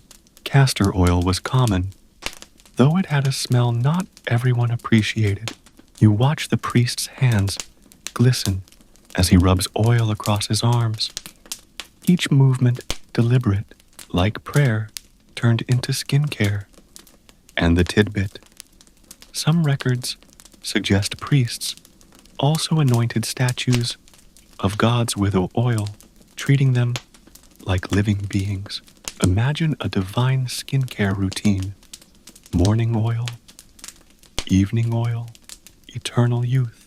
Your companion leans close, whispering, "So even the statues got spa days." You nod, amused by the thought of a gleaming deity being moisturized twice daily. The room smells rich, layered, cloying after a few breaths. Your companions shift uncomfortably. One mutters, "I feel like I'm being basted for roasting." You smile, silently agreeing. The gleam of oil on the priest's scalps makes them look like polished marbles under torchlight. A novice enters, carrying a fresh jug. He nearly trips, but steadies himself before spilling. The priest glares briefly, then resumes his careful pouring. You catch your companions exchanging knowing looks. This temple seems to thrive on near disasters that are immediately smoothed over by ritual. Historians still debate whether oils were truly practical in protecting priests' skin or mostly symbolic offerings to the gods. Perhaps both. You rub your own arm absent-mindedly, imagining the slickness, the perpetual sheen. It would take ages to dry. The chanting begins, soft, melodic, rising from the priests as they anoint themselves. Oil gleams on their faces and arms, catching the light, shimmering like water. It's mesmerizing, almost hypnotic. Your companions grow quiet, lulled by the rhythm. The scent thickens, clinging to your lungs, your clothes, even your imagination. You breathe slowly, letting it settle, the room humming with oily devotion. When the ritual ends, the priests glide out, leaving the jars glimmering in silence. You and your companions step back into the corridor, grateful for fresher air. From far away, faintly but insistently, comes the honk of geese once more. You smile, no matter how much oil is poured, how much linen is scrubbed, or how smooth the priests make themselves. Life beyond these walls insists on being noisy, messy, and stubbornly alive. The corridor widens into a chamber painted with scenes of fields and rivers. The colors, though faded, still glow faintly. Greens of barley, blues of the Nile, yellows of the desert. It's a reminder that even inside this stone labyrinth, the outside world is never far. Your companions pause to trace the outlines of the painted stalks, one murmuring, "It's like they're trying to bring the outside in, just without the mud and the bugs." You smile. The priest's idea of paradise was, apparently, a clean version of the countryside. At the far end of the hall, priests kneel before basins, scooping cool water over their heads. Their shaved scalps gleam like river stones under torchlight. They mutter prayers as the water drips down, soaking linen robes that cling awkwardly to their knees. It's both solemn and faintly comic, like watching a synchronized swimming team without the music. Here's your fact. Purification by water was central to temple life. Priests bathed several times daily, often in sacred lakes built within temple precincts. Some even claimed that failing to wash properly disrupted the balance of the gods. You glance at the dripping men and wonder if the gods simply enjoyed a good rinse. And the obscure tidbit, evidence suggests some temple lakes were stocked with fish, but priests were forbidden from eating them. So, the priests swam and washed among creatures they could never touch at the dinner table. Your companion snickers, whispering, "So, basically, an aquarium bath." You grin, imagining holy men shooing curious catfish during their sacred dips. The chamber smells of damp stone and faint lotus oil. It's refreshing compared to the heavy incense of other rooms. You feel your own skin sigh with relief just watching the water pour. Your companions exchange a look, both clearly tempted to join in. One mutters, "Honestly, I'd risk divine punishment for a splash right now." You laugh softly, though you secretly agree. Historians still debate whether these frequent baths were genuinely practical hygiene or exaggerated performance. After all, not everyone in ancient Egypt had the luxury of water on demand. Perhaps for priests, bathing was less about cleanliness and more about flaunting resources. The priests rise, dripping, their linen clinging, then shuffle to one side to dry. Novices rush in with fresh cloths, patting them down briskly. It's oddly tender, like watching attendants fuss over actors backstage. When the last priest steps aside, the novices wring the cloths into buckets, the sound of water sloshing echoing faintly. Your companions shake their heads in awe. One murmurs, "So much ritual for something we do half asleep in the morning." You nod, watching droplets bead on the floor, catching torchlight. In this place, even water feels ceremonial, every splash echoing like a hymn. From the watery chamber, you're led into a smaller room where priests sit cross-legged, holding bundles of herbs. They crush them between their fingers, releasing sharp scents into the air. Mint, coriander, perhaps even dill. The fragrances clash at first, then merge into something oddly soothing, like an ancient herbal tea shop. Your companions wrinkle their noses, but lean closer, curious. Here's your historical fact. Herbs were central not only to medicine, but to ritual hygiene. Priests chewed parsley and mint to freshen breath before prayers. Imagine kneeling before a god with onion on your breath. That would not do. You grin, thinking of all the onions they swore on earlier. For your obscure tidbit, some texts mention priests using ground frankincense as a deodorant, rubbing the powder under their arms. Effective? Hard to say. At least it smelled better than sweat. Your companion leans over, whispering, "So, they basically invented the first armpit incense." You stifle laughter at the image. The room smells fresh and sharp, a relief after oils and natron. Priests rub herbs on their arms, chew leaves slowly, and occasionally spit into small bowls. It's strangely practical for such a solemn space. One priest sneezes suddenly from the peppery scent, startling his neighbor. Your companions grin at the break in composure. Historians still debate whether these herbal practices were more medicinal or ritualistic. Did mint truly freshen breath, or did the act itself signal devotion? You suspect it's both. Humans rarely separate function from faith. Your companions whisper commentary as though you're in a theater. That one looks like he hates the taste, one says, pointing to a priest grimacing as he chews coriander. The other adds, maybe they should have just invented chewing gum. You smile, letting their humor soften the solemnity of the moment. As the herbs are consumed, the priests begin to chant softly, voices mingling with the earthy fragrance. The sound rises and falls, weaving with the scents until the room hums with a strange harmony. You close your eyes, breathing slowly, letting the mixture of voices and herbs lull you. When the chanting fades, priests place the leftover bundles carefully back into jars.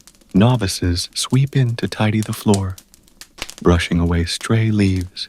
Even mess, it seems, must be ritualized here. You and your companions step back into the corridor, breaths tinged faintly with mint from the lingering air. The faint honk of geese drifts once more from outside, absurd and grounding. You smile, even as priests conquer sweat and breath with herbs. Life insists on its own smells, louder than devotion. The passage leads you downward, into a chamber that hums faintly with the sound of rushing water. At first you think it's an echo in the stone, but as you step closer, you see it, a small channel carved into the floor, carrying a thin stream directly from the Nile. The water glints in torchlight, a restless silver thread. Priests kneel along its edge, dipping their hands, splashing their faces, washing their freshly shaved scalps. Once more, here's your fact. Many temples were built near sacred lakes, or had water systems linked directly to the river. Priests bathed in these waters several times a day, believing the Nile itself carried divine cleansing power. Watching them now, you can see how the river was not just geography, but theology, flowing directly into ritual. And the odd tidbit, some sources suggest priests strained the Nile water through cloth before using it to remove fish or insects. Imagine the seriousness of filtering out a surprised tadpole before your holy bath. One of your companions whispers, so even their water had a dress code. You grin, picturing priests scolding an unlucky fish for daring to intrude on ritual purity. The air smells damp and earthy, cleaner than incense, sharper than oil. You inhale deeply, grateful. The sound of splashing is rhythmic, hypnotic, like a lullaby written by the river itself. Your companions sink onto a low bench, one sighing, if I lived here, I'd just spend all day sitting by the water. You nod. In a temple full of shaving, scrubbing, and chanting, this feels almost human. Historians still debate whether these repeated baths were practical hygiene or exaggerated ritual. Surely, constant contact with river water had its risks. Parasites are not easily impressed by holy words, but faith often ignores biology, preferring the comfort of repetition. The priests rise, linen dripping, heads shining, Novices rush to dry them with fresh cloths, wringing the water into jars to be used again later. Nothing, it seems, is wasted, not even bath water, touched by holy skin. Your companions trade looks of mild horror. One mutters, "So basically, divine backwash." You laugh softly, shaking your head. When the last priest steps away, silence returns except for the river's murmur. You linger, letting the sound wrap around you. Steady and soothing, the Nile flows on, as it always has, indifferent to temples, priests, or geese. The corridor narrows, then opens into a chamber lit by dozens of small oil lamps, their flames fluttering gently. Shadows ripple along the walls, making painted figures seem to shift and sway. Priests kneel in rows, their heads bowed, each balancing a cone of perfumed fat atop their shaved scalp. The cones glisten, slowly softening in the heat, releasing waves of sweet scent. Here's your fact. Archaeological evidence suggests these perfumed cones were made of tallow mixed with myrrh or other resins. As they melted, they perfumed both body and air. To outsiders, it may look like balancing candles on one's head, but in this temple, it was a badge of devotion. And your odd tidbit, some scholars argue the cones might not have been real at all, but symbolic, painted in art to represent fragrance. The debate continues. Were these priests truly walking around with melting fat hats? Or is it just artistic shorthand? Your companion leans close, whispering, "If it's real, that's the worst shampoo ad ever." You laugh quietly, imagining priests solemnly dripping scented grease during prayers. The chamber smells thick and sweet, almost cloying. Myrrh and honey mingle with tallow, the kind of scent that makes your head swim after too long.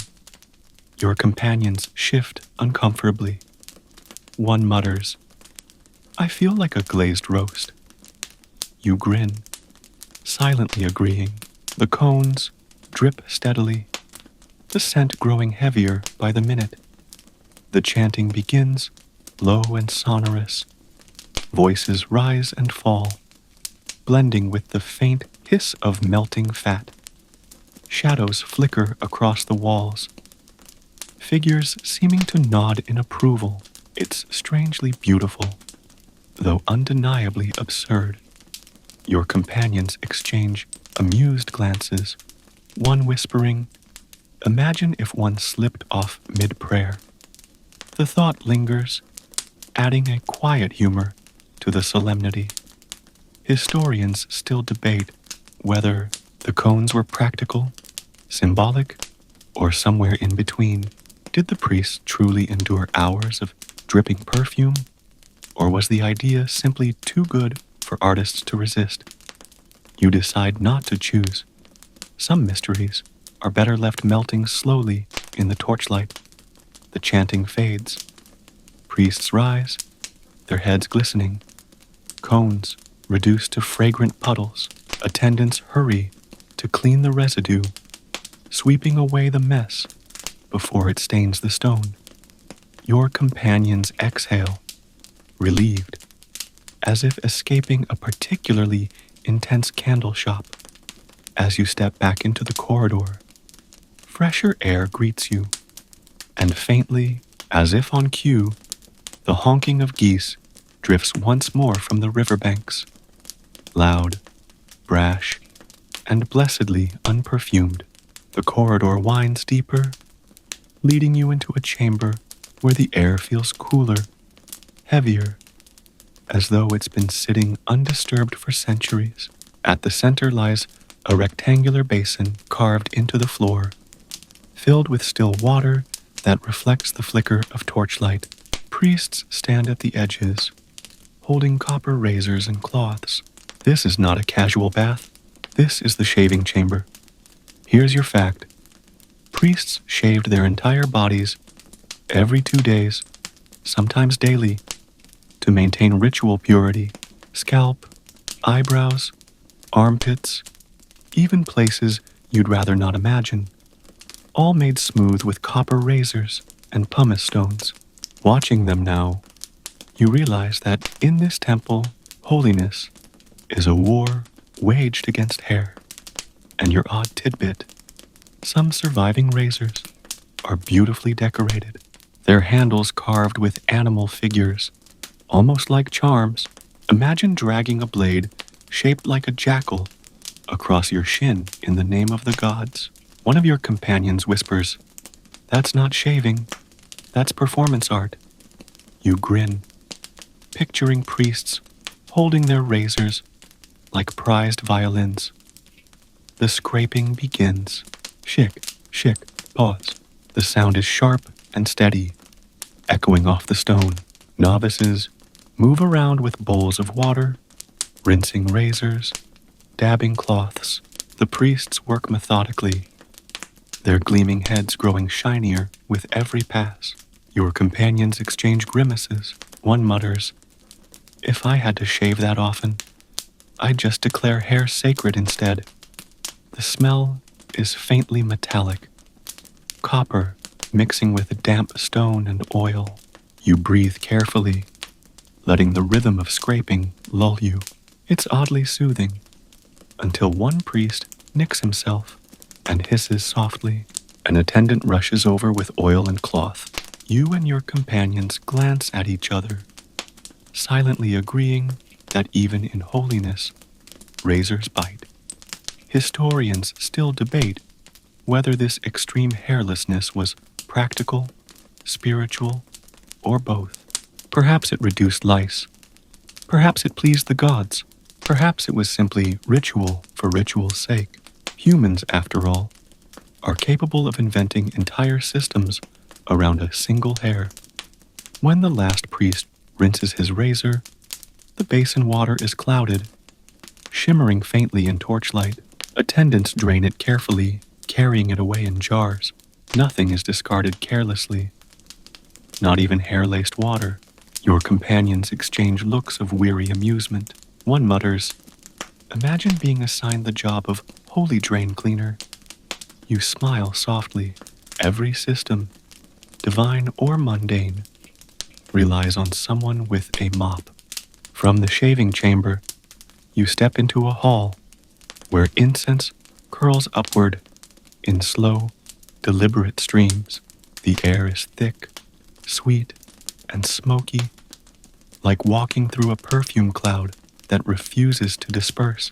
Priests kneel with censers, swinging them gently, the smoke wafting over their freshly shaved heads and gleaming arms. The contrast is striking. Sharp razors 1 room ago, soft fragrance here. Here's your fact. Incense was central to Egyptian rituals, thought to carry prayers upward to the gods. Frankincense, myrrh, and kaifi, a complex blend of herbs, honey, and wine, were burned daily in temples. The smell was not merely pleasant, it was a bridge to eternity. And your odd tidbit, kaifi recipes sometimes included raisins, juniper, and even wine-soaked resins. In effect, priests were burning what might have passed as an experimental fruitcake. One of your companions whispers, "So basically, divine potpourri." You grin, trying not to inhale too deeply. The room smells overpowering, sweet, smoky, layered with sharp edges. Your companions cough softly, one muttering, "If holiness doesn't kill you, the air quality will." You stifle laughter, letting the smoke drift around you like a heavy blanket. The priests seem unfazed, their eyes half closed, faces serene. The chanting begins, low and steady, blending with the slow swing of censers. The smoke curls higher, filling the chamber. painting the air with the shifting shadows. You feel your eyelids grow heavy, lulled by the rhythm. The world beyond the smoke feels distant, softened, irrelevant. Historians still debate whether the heavy use of incense was practical, masking less pleasant odors, or purely symbolic. Perhaps both. After all, constant shaving and oiling can only do so much in a hot climate. You picture the temple without smoke and realize the scent might have been less holy, more human. The ritual ends as suddenly as it began. Priests place the censers aside, bow to the shrine, and file out, leaving the room hazy and fragrant. The smoke hangs stubbornly, clinging to your clothes, your hair, even your companion's laughter when one mutters, "We'll smell like divine raisins for a week." You step into the corridor again, grateful for fresher air. From somewhere outside, faint but insistent, comes the sound of geese honking. You exhale, smiling, no matter how thick the incense. The noise of life always finds a way through. The smoke drifts behind you as you enter a chamber lined with stone benches. Priests sit in rows, their shaved heads glinting in the lamplight, their linen robes freshly pressed. Each holds a reed pen and a strip of papyrus, carefully inscribing characters in neat, deliberate strokes. The scratching sound fills the room like a chorus of tiny insects. Here's your fact. Many priests doubled as scribes, responsible for recording rituals, temple inventories, and sacred texts. Literacy was rare in ancient Egypt, and temples served as hubs of written knowledge. Every jar of oil, every loaf of bread, every goose in the granary was meticulously noted. Holiness, it seems, required more paperwork than prayer. And your obscure tidbit. Some texts suggest scribes occasionally used red ink for corrections, much like teachers today. Imagine a priest frowning at a novice's shaky hieroglyph and circling it with divine irritation. Your companion leans close, whispering, "Even the gods had red pen trauma." You smile, watching the priest's brows furrow in concentration. The room smells faintly of papyrus, ink made from soot, and the dry musk of linen. It's lighter than the incense chamber, calmer, almost refreshing. The scratch of pens is steady, soothing in its repetition. One of your companions murmurs, "It's like an ancient library, but everyone's bald." You chuckle softly, careful not to disturb the rhythm. Historians still debate whether these records were purely functional or partly symbolic offerings to the gods. Did the divine truly need an itemized list of temple laundry? Perhaps the act of writing itself was devotion, each word a sacrifice of ink. A novice sneezes suddenly, smudging his line. He curses under his breath, then glances nervously at the elder priest beside him. The elder sighs, dips his pen, and corrects the mistake with slow precision. Your companions exchange amused glances, ancient proofreading in action. When the ritual ends, the priests set their reeds aside, rolling the papyri carefully, tucking them into neat bundles. The scratching ceases, replaced by silence that feels oddly heavy after so much steady sound. Your companions stretch, relieved. One mutters, "So holiness is also a desk job." You nod. Eternity, it seems, is mostly paperwork. The corridor opens next into a chamber of statues. Dozens of figures line the walls. Gods, kings, animals, each polished smooth, each gleaming faintly in the lamplight. Priests move among them with small bowls of oil, rubbing the stone surfaces with reverent hands. The statues shine under their touch, as if waking from slumber. Here's your fact. Statues in temples were treated as living embodiments of the gods. Priests fed them offerings, clothed them in linen, and anointed them with oil as though they breathed. The ritual was not symbolic. It was considered literal care. Watching the oil drip down a falcon-headed god's shoulder, you realize this was divine skincare on a monumental scale. And your odd tidbit, some statues had detachable beards, carefully fitted onto the chin with straps or pegs. These false beards were polished and perfumed along with the rest of the figure. Your companion stares at one and whispers, "So gods wore clip-ons too." You grin, imagining a priest solemnly oiling a removable beard. The smell of oil hangs heavy in the air, thicker than in the shaving chambers, almost sweet. It clings to your skin just from standing near. Your companions wrinkle their noses, one muttering, "This feels like a wax museum that sweats." You laugh softly, though the atmosphere is undeniably surreal. The priests work in silence, smoothing oil over stone faces, smoothing linen skirts around statues' hips. One adjusts a crown with delicate precision, stepping back to bow once satisfied. It's part cleaning, part performance, part devotion. You watch, both impressed and bemused. Historians still debate whether the priest truly believed the statues were alive, or whether the care was symbolic theater. Perhaps the line blurred.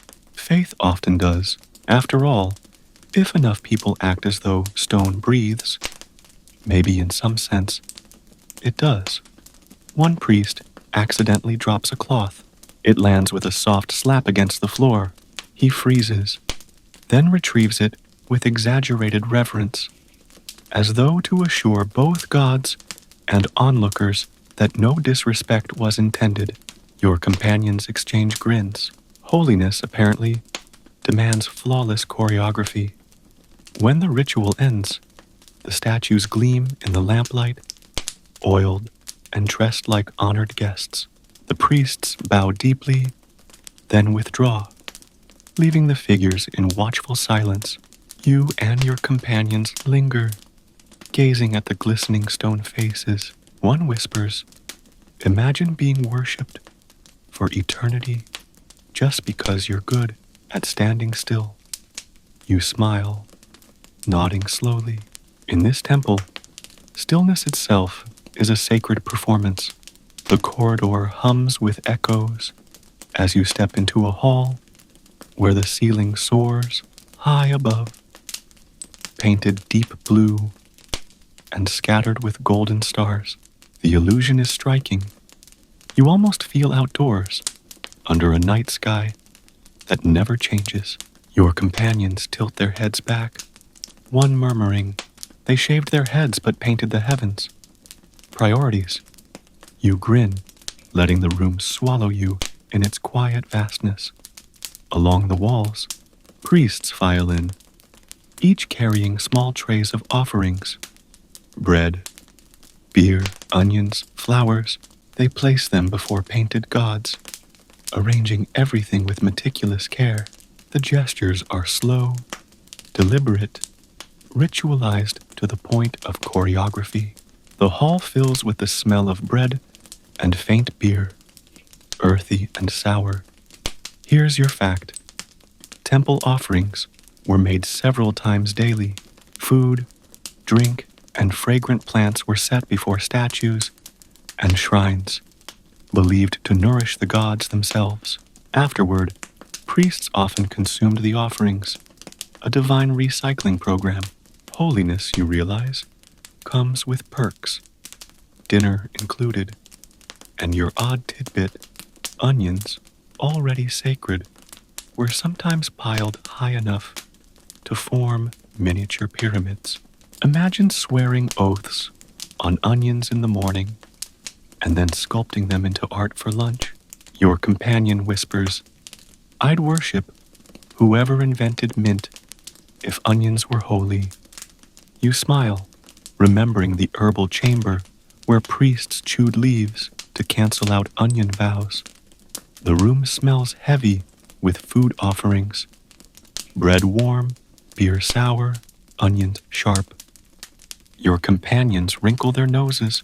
One mutters, "Divine or not, this smells like a lunchbox left in the sun."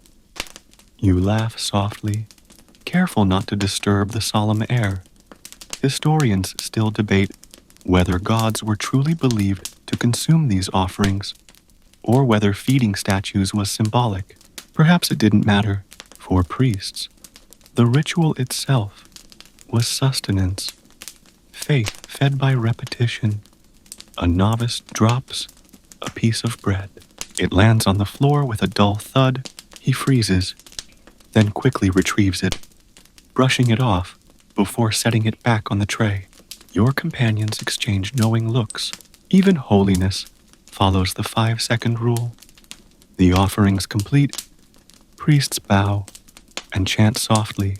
The sound rises like smoke, filling the painted sky with vibration.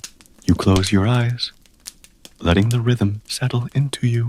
When you open them, the trays are being cleared, food carried away, statues left silent once more.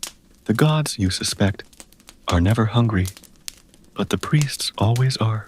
The next chamber surprises you. It's quieter, smaller, almost domestic. Shelves line the walls, stacked with folded linen, jars of oil, and bundles of herbs.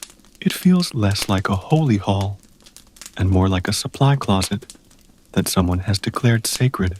Your companions glance around, one whispering, so even priests needed storage. You grin, picturing eternity maintained by neat shelves. Here's your fact. Temples employed entire teams of workers to manage linen, oils, and food supplies. Priests themselves were rarely seen fetching jars or folding cloths. Instead, the labor fell to assistants and lower-ranked staff. Holiness, apparently, is built on logistics. And the tidbit, some surviving temple records are basically shopping lists. Dozens of jars of honey, bolts of linen, even geese delivered by the flock. Imagine a divine ledger noting 40 onions, 6 loaves, 2 barrels of beer. Your companion leans close, muttering, "So the gods invented receipts." You laugh quietly, imagining accountants in linen kilts. The chamber smells faintly of fresh linen and herbs. It's lighter, calmer, almost pleasant compared to incense and oil. You breathe deeply, grateful for the reprieve. One companion sighs. "If I had to work here, I'd pick the linen room." You nod. Even in a temple, storage feels like sanctuary. Historians still debate how much of temple life was sacred ritual versus administrative grind. Was purity the focus, or was inventory control the true heartbeat of the system? You suspect both, ritual and receipts, walking hand in hand. A novice bustles in, balancing a jar nearly as tall as himself. He sets it down with a grunt, wipes his brow, then hurries out again. Your companions chuckle softly, one whispering, "Imagine carrying holiness, one jar at a time." You smile, picturing shelves that groan under the weight of eternity. You linger a moment longer, enjoying the relative peace. Linen folded, herbs bundled, jars lined like soldiers. It all feels strangely comforting. In a temple where everything is endless repetition, storage is the one place where repetition actually looks tidy. As you step back into the corridor, faint echoes of chanting drift from deeper chambers, and as if on cue, faint but insistent, the honking of geese rises once more from the Nile. You exhale, smiling. Even as priests count jars and fold linen, life outside refuses to be catalogued. The corridor leads into a hall where the ceiling is lower, the light dimmer, the air cooler. Along the walls stand large clay vats, their rounded bellies painted with faint hieroglyphs. Priests move among them with long wooden ladles, stirring thick mixtures that glisten under the lamplight. The smell hits you first. Sharp, sour, pungent. You hesitate at the threshold, your companions making faces that confirm what you already know. This is not the perfumed chamber. Here's your fact. Temples brewed their own beer, a staple of daily Egyptian life. Thick, cloudy, and nourishing. It was safer than plain water, and formed part of every offering and meal. Even priests, who avoided fish and pork, drank beer liberally, though it was less intoxicating than modern versions. And your obscure tidbit, some recipes included dates or figs to sweeten the brew. Others were spiced with herbs. One record even hints at medicinal batches laced with castor oil. Your companion leans over, whispering, "Imagine asking for a pint and getting a laxative." You grin, thankful you're only here to observe. The vats bubble softly, the air thick with yeast and damp grain. It smells alive, earthy, and sour, both comforting and unpleasant at once. Your companions pinch their noses, one muttering, "Holiness smells like old porridge." You laugh quietly, letting the atmosphere sink in. Priests stir slowly, chanting under their breath, the rhythm of ladles scraping clay sinks with the hum of voices, turning work into ritual. A novice stumbles as he carries a jug, sloshing liquid across the floor. The elder priest glares, then calmly motions for him to mop it up with a bundle of reeds. Even mistakes are folded neatly into routine. Historians still debate whether the priests themselves actually brewed the beer, or if it was the task of temple staff. The art on the walls shows holy men stirring vats, but practicality suggests otherwise. Perhaps, as always, the truth lies between symbolism and sweat. As the ritual ends, the priests ladle beer into small jars, sealing them with clay caps. The smell lingers heavy in your clothes. One of your companions mutters, "I'll never look at a pint the same way again." You smile. In this temple, even refreshment carries the weight of eternity. From the fermenting hall, you emerge into a courtyard open to the evening sky. The sun has dipped low, painting the horizon in soft oranges and violets. Priests gather here in rows, facing west, chanting as the light fades. The sound is low, steady, almost like the river's own voice. You and your companions settle against a wall, the cool air washing over your faces like relief after incense. Here's your fact. Egyptian priests marked the setting of the sun with ritual prayers to Ra, the sun god, who journeyed through the underworld each night. Their role was to aid his safe passage, ensuring the sun's return at dawn. Without their words, night might stretch on forever. And your odd tidbit, some texts describe how priests spat ritually to imitate the spitting of Horus, a symbolic act of purification and cosmic defense. Your companion glances at you, whispering, "So holiness is chanting." And spitting? You stifle laughter, watching the solemn faces as the chant continues. The courtyard smells fresher than any chamber. Cool Nile air, faint hints of mud and palm, and the lingering smoke of torches. You breathe deeply, letting it settle into you. One of your companions sighs, finally, something that feels human. You nod, feeling the same. The priests raise their hands as the last edge of sun dips below the horizon. Their voices swell, then fade into silence. The courtyard grows dim, shadows lengthening, stars pricking the sky. It feels both vast and intimate, a moment that stretches time thin. Historians still debate how much of this ritual was meant for the gods and how much was meant for the priests themselves, anchoring their days with rhythm, carving certainty into the endless cycle of light and dark. Perhaps both. Humans crave order as much as they crave faith.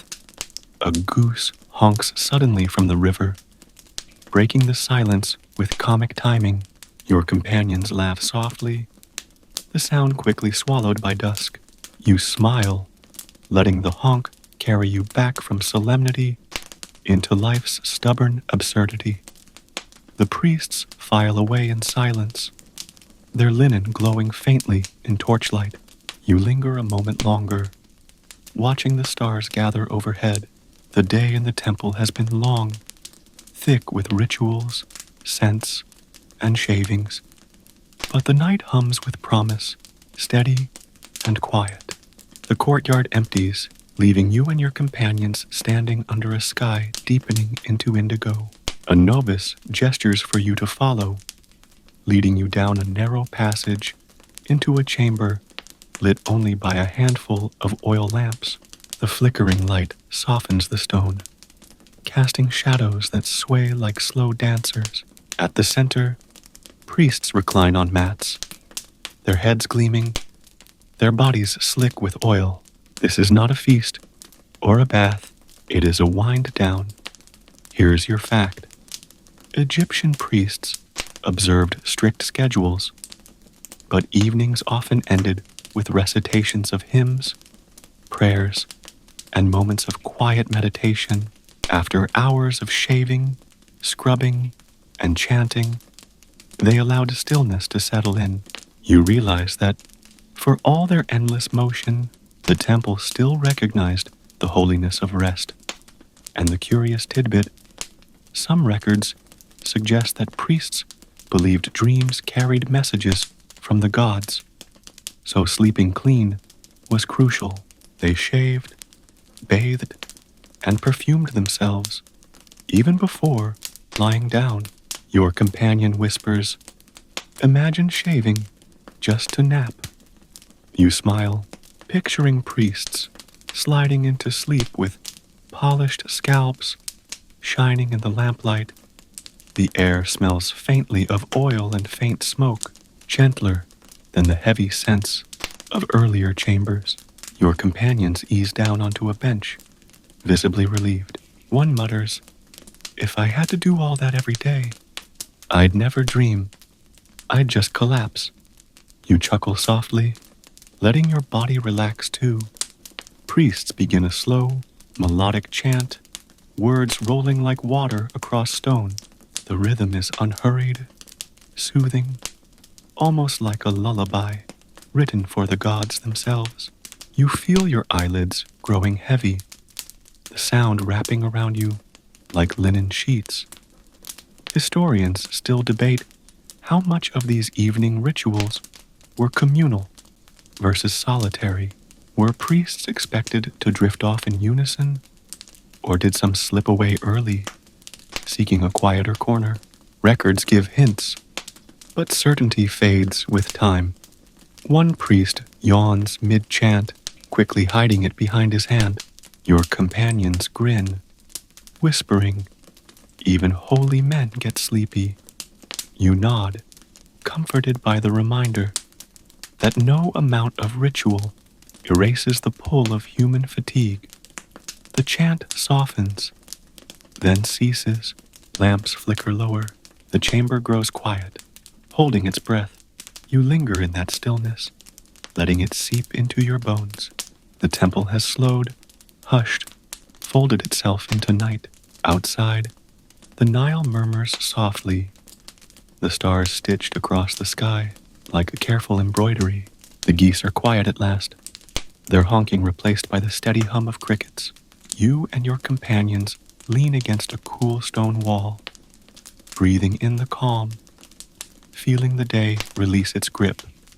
Priests lie on mats, shaved scalps glinting faintly in lamplight.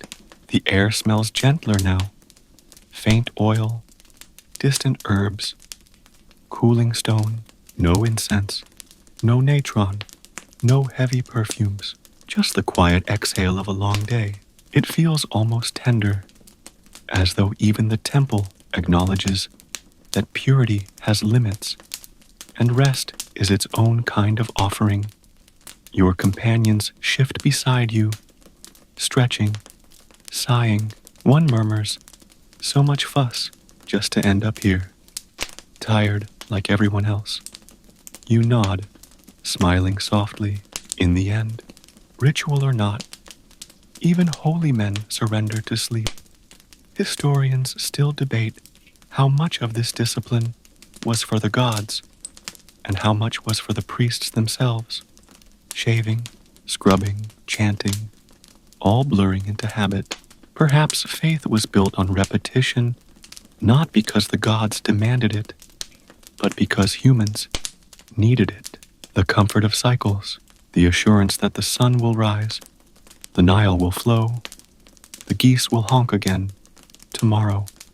The temple quiets further, lamps dim, one by one. The stars overhead grow sharper, brighter, as though the sky itself leans closer. You breathe slowly, deeply, letting the rhythm of night wash over you. The sharp edges of the day soften. The endless rituals dissolve into silence. Your companions are quiet now, drifting toward sleep. One murmurs something you don't quite catch, their voice already blurred by dreams. You smile, leaning back against the wall, eyelids heavy. The Nile whispers, the crickets sing, the world hums gently, steadily, and so you close your eyes, letting the story fade, letting history dissolve into night. The priests, the rituals, the shaved heads, all slipping softly into the background.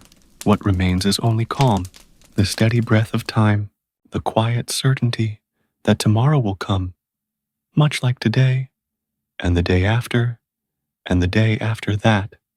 Sleep, now. The temple will still be here when you wake.